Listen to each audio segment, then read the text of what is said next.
Merci d'accueillir chez vous l'émission Parole vivante où nous parlons Bible en main, expliquer les grands thèmes de la vie et entre autres le sens à cette vie. Comment y donner un sens?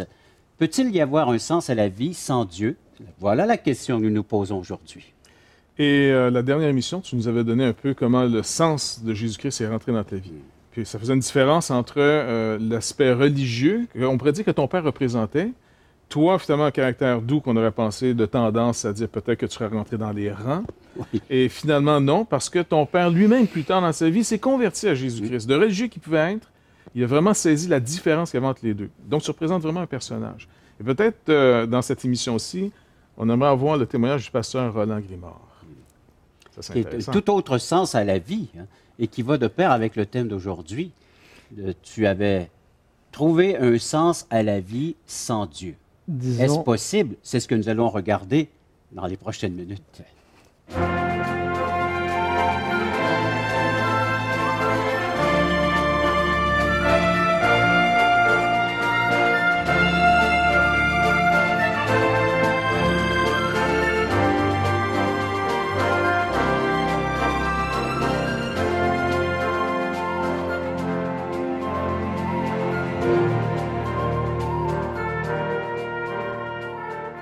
Alors, nous ouvrons la discussion sur un sens à la vie sans Dieu. Est-ce possible? Pasteur Jeff, Pasteur Roland, à vous maintenant de répondre à cette question. Pasteur Roland, juste avant qu'on commence. Oui.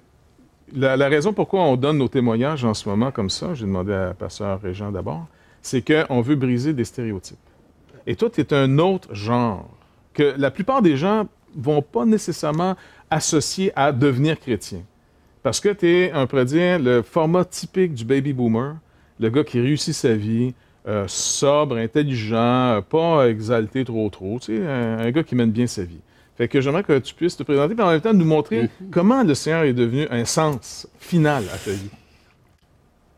Ce qui est important, en fait, pour nos auditeurs et pour moi de vous expliquer, c'est vraiment comment le cheminement s'est fait.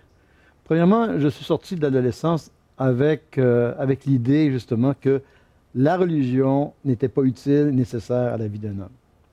J'avais pris à ce moment-là l'idée de m'être chez soi et je voulais bien prendre ma vie en main.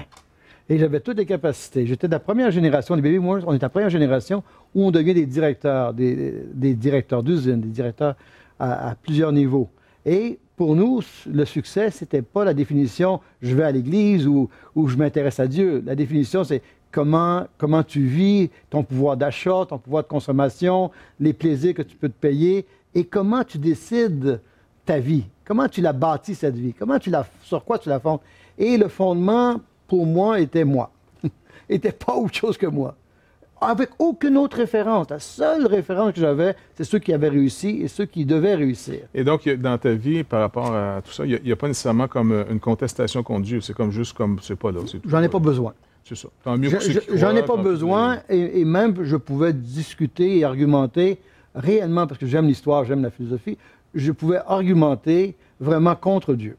Honnêtement, de dire, si vous croyez en Dieu, il vous manque quelque chose, prenez votre vie. J'étais vraiment existentialiste. Donc, finalement, si je te situe, toi, tu es un gars qui aurait dit, par exemple, à Régent, écoute... J'aurais fait de la vie dure. Régent a fait de la vie dure. Donc, finalement, qu'est-ce qui est arrivé? Ben, moi, je suis un garçon dans une famille de 11. Je suis le troisième. Et en étant le troisième, j'ai grandi. Et mon père et ma mère, ils sont des gens qui vraiment ont des grandes valeurs. Et des valeurs, ils étaient pratiquants. Mon père est décédé, mais ma mère est toujours pratiquante. Et j'avais un grand respect pour mon père et ma mère. Même si tu n'adhérais pas nécessairement à ce qu'ils croyaient? Ou... Non, parce que mon père avait compris justement que quand quelque part, que peut-être que par ce recul, un jour, je reviendrai à ses valeurs. Parce que mon père était un homme de valeurs. Et il avait donné toutes les valeurs, et ces valeurs étaient bonnes. Et j'appréciais mon père, et je le respectais, et je l'estimais beaucoup. Mais lorsque mon frère connut au cégep un chrétien, et le chrétien lui a expliqué la Bible, et il a regardé la Bible, il a vu que lui-même devait faire un pas dans le Seigneur, et il l'a fait. Alors mes parents ils m'ont regardé, ils ont dit, Roland, tu es intelligent, va chercher ton frère. Il se trompe, il a changé de religion. C'est le langage de l'époque. Ouais. Il a changé de religion. Et mon père, il prenait ça, il était tellement triste de voir qu'il avait donné le meilleur, il avait donné sa foi, ses valeurs, le sens de la famille, le sens de la vie pour lui, qui était attaché avec Dieu. Et arrivé à dire qu'un de ses enfants, le plus jeune de moi, un de ses enfants, lui, allait quitter la maison, ou allait quitter tout simplement l'appartenance religieuse. Alors, moi, j'ai commencé une discussion avec mon frère. J'avais cette mission d'aller chercher. Et je lui ai ouvert cette porte. J'ai dit, explique-moi pourquoi tu as changé tout ça. Et moi, j'étais pris dans mon monde, dans ma vision du monde. Et ma vision du monde, il n'y avait pas de Dieu. Pourquoi lui, qui était aussi de la même famille, pourquoi lui, il s'était donné, qu'est-ce qu'il avait trouvé que moi, je n'avais pas trouvé? Excuse-moi, pour te remettre en compte, que tu nous expliques un peu, ton frère, est-ce que c'est une histoire comme Régent qui l'a amené à chercher Jésus-Christ? Y a-t-il un malheur dans sa vie? Son sens a été écroulé? Ou... Mais lui-même, j'ai toujours pensé qu'il était équilibré. Jusqu'à aujourd'hui. Émotivement stable. Non, lui, il le fait parce qu'il a découvert Jésus-Christ. Donc, il n'y avait pas quelque chose nécessairement, un malheur, un drame avant? Non, aucunement. Donc, ça, c'est un autre genre de témoignage. C'est pour ça que c'est important qu'on puisse montrer aux gens que c'est pas toujours le même chemin. Oui. Le seul chemin, c'est Jésus-Christ, il n'y en a qu'un, mais dans le sens que nous, c'est pas tous pareil. Donc, toi, ton frère n'a pas nécessairement de drame terrible. Non. Toi non plus, ça va bien dans ta vie. Mais lui, mon frère, la différence que moi, avec mon frère, c'est que mon frère donnait une importance à la parole de Dieu. Pour lui, là, la Bible, c'était drôlement important. Et tout ce que la Bible disait, il disait, hey, ça, c'est ça que la Bible dit, et c'est important. Mais moi, je disais, la Bible dit ça, mais elle dit d'autres choses aussi. Et je pouvais jouer un jeu. Jouer le jeu. Avec mon frère, je discutais, j'argumentais contre. Avec les autres, je testais l'argument avec des autres. Ah oui? Oui, j'ai joué le jeu là. Vérifier les arguments de ton frère avec ton entourage. Mais mon problème était, j'étais enfermé dans une vision très matérialiste du monde. Moi, le succès, mes compagnons de travail, mon milieu social ne me demandaient pas et surtout pas, n'exigeaient pas d'être partie prenante d'une religion engagée. Que tu sois partie d'une religion, so what, comme on dit. Mais que tu sois engagé, que tu sois témoin de ce message et porteur de ce message, ça, c'était absolument en dehors. Et ça, toujours dans le but que tu gardes, toi, le sens à ta vie, que tu contrôles ta vie. Oui. Parce que tu as une bonne vie, toi. Tu as une vie que, si Dieu existe en passant, il va te laisser rentrer si jamais il existe puis que tu meurs parce que c'est quand même une bonne vie. Écoute, non? Mais moi, il y a bien du monde qui sont bons comme toi. Là, sincèrement, ma grande question, est-ce que Dieu existe dans ce monde, de compétition? C'était pas mon souci, réellement. La mort, la vie après la mort, c'était pas mon souci. C'est vie aujourd'hui, puis vite, puis aie du plaisir dans cette vie. Et honnêtement, j'étais un homme d'affaires et je menais mes choses comme un homme d'affaires, avec des objectifs clairs, précis, et pour les atteindre. Et j'étais un batailleur dans ce sens-là. Et j'étais aussi la pensée, personne ne va me dire quoi penser.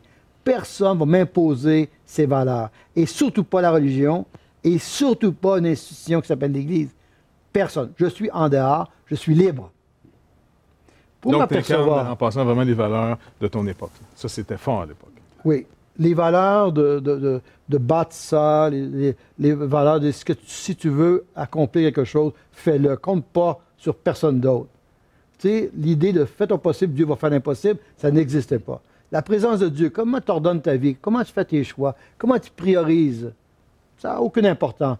C'est à partir du raisonnement, de l'intelligence, de notre capacité de faire ce genre de décisions-là et d'assumer ces décisions-là. Donc, tu vas dans la vie d'une façon très égocentrique. Tout tourne autour de toi et dans ta volonté de faire. Et les gens autour de toi viennent à vivre pour toi. C'est curieux de dire ça. Tu les cultives dans cette direction-là. Oui, parce que moi, quand je suis venu au Seigneur, puis je vous dirai pourquoi, quand je suis venu au Seigneur, les gens venaient me voir et disent « Qu'est-ce qui se passe avec toi? Avant, tu nous disais quoi faire, comment le faire, mais là, tu nous écoutes. Qu'est-ce qui s'est passé? » Et c'est intéressant, de voir pourquoi le changement, où il y a eu une rupture avec moi. Et je vous expliquerai ça dans... Hein? Après que j'ai annoncé aux gens qu'ils peuvent également donc collaborer à cette émission, ils peuvent contribuer à cette émission de différentes façons. Tout d'abord en allant visiter toutchrétien.com, notre site web, et de pouvoir réécouter ces émissions et faire la demande de la littérature. Aujourd'hui, j'ai un livre merveilleux qui s'appelle Relations d'aide, comprendre et saisir davantage la Bible. Quel est son contenu, son message, le salut, la délivrance qui est prêt à nous offrir, que ce soit M. Grimard, que ce soit M. Joly, comme vous racontez son histoire à la dernière émission. À vous d'en profiter. C'est un service qu'on vous fait et qu'on vous offre tout à fait gratuitement. Mais là, qu'est-ce qui va pas? Hein? C'est quoi ton problème? Oui.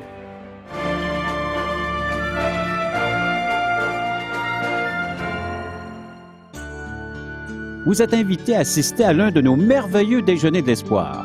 Un déjeuner causerie gratuit partout au Québec. Vous pourrez y entendre le témoignage de vie transformée par l'amour de Dieu.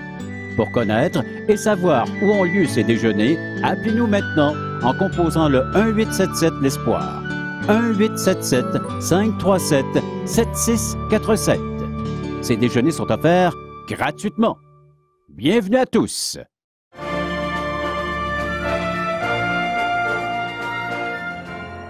Donc, on vient d'entendre une première partie du témoignage de M. Grimard, Renan Grimard, qui, vraiment l'homme de son temps, un baby boomer classique, et qui, pour lui, on voit que son sens n'est pas encore vraiment ébranlé. Tu sais, ça va bien, même tout est dans sa direction pour confirmer que tout va bien. Et puis, il y a du succès, ça va très bien. Maintenant, la deuxième partie est plus intéressante parce que, comme pour Régent, il y a quelque chose qui est venu ébranler assez tôt dans sa vie, le sens qui s'était fait, et puis ça a cassé. Il y a eu un bout de temps d'assez d'endurer, voir ce qui va arriver, jusqu'à ce que Jésus-Christ arrive, et là, c'est devenu un sens véritable. Maintenant, dans une vie qui va bien, ça, c'est vraiment la question, une vie qui va bien. Habituellement, on est toujours habitué de voir des gens qui sont venus au Seigneur parce que ça va vraiment mal. Mais là, qu'est-ce qui va pas? Hein? C'est quoi ton problème? Oui. Bien, en fait, compte la question qui demeurait pour moi, et c'est une question de qui est Jésus-Christ? À cause de ton frère, parce que c'est lui qui a commencé à... Lui, non? il m'ébranle parce qu'il veut il me partage. Il veut m'emmener dans une direction que moi, je ne veux pas. Oui. Et c'est un dialogue de 6 ans, hein? Donc c'est pas une question... OK, pendant 6 ans, pendant 6 ans, nous avons... Oui.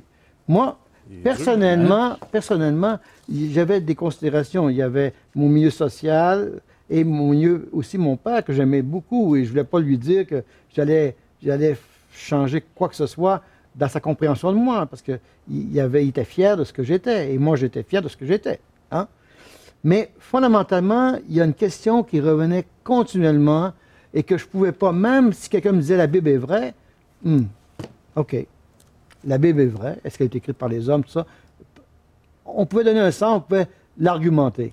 Mais qui est Jésus-Christ? Ah oui, c'est ça, c'était la question. Qui est Jésus-Christ? Qu'est-ce qu'il a fait? Pourquoi est-il venu? S'il n'était pas venu, c'est où on se situerait? Et là, j'étais obligé de répondre à cette question-là. J'étais obligé de dire, mais quelle est la différence qu'il fait dans la vie des hommes? Qu'est-ce qu'il apporte comme message? Quelle est la différence? Comment? Et moi, je pouvais lui résister un bout de temps, mais je ne pouvais pas résister à l'appel. Parce qu'il dit, je suis venu. Alors toi, c'est un questionnement qui entoure le personnage de Jésus-Christ. Oui. Moi encore aujourd'hui, enlever Jésus-Christ, vous enlevez tout. Vous enlevez tout. Moi, c'est le fondement, la pierre angulaire de ma vie. Et si d'un matin, on enlève Jésus-Christ comme explication d'une vision du monde et donner le sens à la vie, il n'y a plus de sens. Donc, en d'autres mots, je reprends, je deviens un absolu, je profite du monde, je mange, je bois, je suis matérialiste au bout, je suis consommateur au bout. Parce qu'il n'y a rien. Donc, en d'autres mots, en guillemets, parce que beaucoup de gens parlent de la philosophie de la Bible. Ils rejettent Jésus-Christ, mais ils trouvent que philosophiquement, les valeurs, tout ça ne touchait pas tellement. Non. Moi, ce n'est pas vraiment les valeurs. Les valeurs sont belles. C'est des valeurs vraiment qu'on retrouve dans humanistes, dans tout le monde. L'humain est élevé en dignité quand il pratique ces valeurs-là. Parce que Jésus est venu donner une nouvelle humanité à l'homme, une nouvelle dignité à l'homme. Donc, moi, quand je comprends qui est Jésus-Christ, pourquoi il est venu, qu'est-ce qu'il a fait, pourquoi il est mort, pourquoi il est ressuscité. Et je dois dire, est-ce que je crois et je mets tout sur lui. Et dans ma vie, j'ai tout mis sur Jésus-Christ. Et ça a changé complètement ma vie. Ma façon de vivre, ma façon de mettre les priorités, Justement, des relations. Juste pas, je reviens, tu es l'homme d'affaires, Ouais, tu ouais, réussis bien. ouais. Ton père que tu veux pas déplaire, pourtant tu vas pas à l'église avec lui non plus. Non. Bref, mais tu joues Non, mais bien ça, ton c'était- rôle. OK. C'était négocié. Mais t'es le bon J'étais à négociateur. l'extérieur. Ouais. Mais disons que, mais comment c'est devenu assez fort pour changer ta vie, puis au point que j'aimerais juste rappeler à nos auditeurs, bonjour tout le monde, que finalement, ce monsieur, il a quitté son milieu et puis il était rendu pasteur. Pasteur. Tu fais pas, je pense, les mêmes salaires qu'à l'époque. Non. Donc, 20 il y a ans un après, je fais pas le même salaire. Non, mais justement, et qu'est-ce qui est arrivé pour que ça soit assez drastique, OK? Donc, de passer d'un mode de vie qui va très bien à vraiment te dire, je vais me consacrer à ça. Quoi. Aujourd'hui, à la limite, tu es en train de donner ton témoignage pour que Ouais. les gens suivent Christ. Honnêtement, à un moment donné, j'étais assis et à cette question-là, qui est Jésus-Christ? Moi, la seule question qui venait dans mon esprit, c'est l'œuvre de Dieu. À un moment donné, il y a une cassure, il y a une rupture qui se fait, il y a un éclat. Autant j'avais discuté, argumenté, à un moment donné, j'ai dit, oui Seigneur, oui Jésus, je veux te suivre, toi seul. Pas la religion, pas les familles d'église, non, toi. Et en faisant ça, je te dis, j'ai relu les Écritures, puis là, c'est comme si tout était devenu clair. Ce que je discutais avant, j'argumentais sans grande intelligence, mais après, j'ai compris le sens, j'ai compris tout le puzzle, comme on dit. Et à ce moment-là, ça a donné un sens à ma vie. Et toute ma vie a changé. Autant j'étais axé dans le monde matériel, dans faire des affaires, avoir des relations d'intérêt, à viser des buts, à rencontrer des objectifs, autant aujourd'hui, après cette rencontre avec Jésus, autant les relations avec les gens étaient devenues importantes. Et les gens me posaient la question, « Hey Roland, il y a quelque chose de changé chez toi. » Ils m'ont connu. Pourquoi? Sur la base, c'est même ma relation avec eux. Et si Jésus lui-même change les relations, change nos relations, et la qualité, la qualité de nos relations, et moi, c'est l'effet chez moi. Et en même temps, après, il y a eu un engagement pour lui, et cet engagement-là a été de le suivre, justement. Et pour moi, c'était, est-ce qu'il méritait, on va le dire comme ça, humainement parlant? Certes. Est-ce qu'il a fait l'impossible? Certes. Est-ce qu'on pouvait être sauvé? Non, sans lui. Est-ce que Dieu est le Dieu du salut? Oui. Qu'est-ce que ça veut dire le salut? J'aimerais revenir encore sur la question du sens, brièvement, là, mais Oui.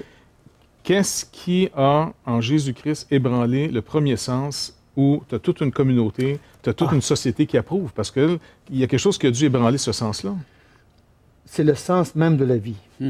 Parce que quand tu es dans le monde matérialiste, dans ce monde où tu es enraciné dans le monde, et ta vie, c'est de pouvoir acheter, de te payer les plaisirs que tu veux, les restaurants, etc. Et d'avoir l'approbation de ton milieu. Dans le Et sens que tu fais partie d'une l'approbation, personne la qui réussit. réputation et le pouvoir, ce n'est pas la vie, fondamentalement. Tu peux posséder une belle maison, des autos, comme j'avais, beaucoup de belles choses, mais ce n'est pas la vie. Profondément, la vie est plus importante que ça. S'il y a un sens à la vie, elle est donnée par la relation avec un Dieu qui est éternel. Et si le Dieu éternel est dans ta vie, c'est lui qui vient donner un sens à tes choix, à tes décisions quotidiennes, à tes priorités. Si ce n'est pas lui qui le donne, tu le fais pour rien. Parce Donc, qu'il n'y a rien au bout. Ta réponse à la question d'aujourd'hui, peut-on avoir un sens à la vie sans Dieu? C'est Impossible. non. Impossible. Et tous les philosophes, parce que j'aime la philosophie et j'aime l'histoire, et tous les philosophes, ils ont tous arrivé à la même conclusion. Il n'y en a pas un qui a pu dire il y a un sens à la vie. Je me rappelle cette histoire. Quelqu'un est dans une... c'est un professeur dans une classe de philosophie. Il est en train d'enseigner à sa classe. Il dit, je vais vous expliquer la vie. À la fin, il dit, je vous explique la vie, mais sans vous en donner le sens de la vie. Et le jeune homme était venu dans son cours pour quoi? Pour essayer de chercher le sens de sa vie. Comme moi, quelqu'un qui est en recherche. Et puis, le sens. Et à la fin, il s'est suicidé. Pourquoi? Parce qu'il n'y avait pas de réponse. Mais si la personne avait parlé qu'il y a un sens, parce que le sens vient justement d'un Dieu créateur et d'un Dieu qui vient s'incarner et qui donne un sens à notre vie. Parce que chaque geste, chaque parole, chaque action a un sens dans l'humanité de Dieu, dans la création de Dieu. Et moi, personnellement, où j'ai trouvé le sens, c'est quand que j'ai rencontré Jésus-Christ et là j'ai dit, wow, sans lui, c'est impossible. Sans lui, et j'ai dû mettre ma confiance, dire ce qu'il a dit. Oui, il y a une vie après la mort. C'est pas seulement ici. Oui, il est plus important que seulement vivre au quotidien sans vision de l'avenir. On a un livre. Oui, nous voulons offrir à tous ceux et celles qui sont à l'écoute, vous pouvez faire la demande de ce livre gratuitement. Destination finale, écrit par Marc Cahill. Votre pèlerinage vers votre éternité, il est gratuit. Toutchrétien.com, vous composez le numéro de téléphone maintenant et nous vous l'offrons. Donc, mais toi, il y a eu quelque chose d'assez puissant pour te faire casser d'un système qui te tenait très bien, tu étais vraiment le captif par excellence, pour passer maintenant à un autre royaume. C'est clair? Absolument.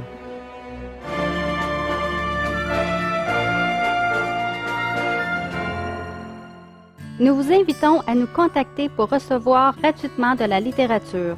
Vous recevrez le Nouveau Testament, une portion des Écritures relatant la vie de Jésus, ainsi que l'Évangile de Jean qui parle de comment connaître Jésus et sa merveilleuse promesse.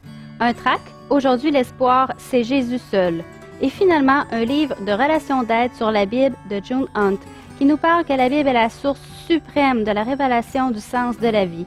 Alors n'hésitez pas à appeler, c'est gratuit.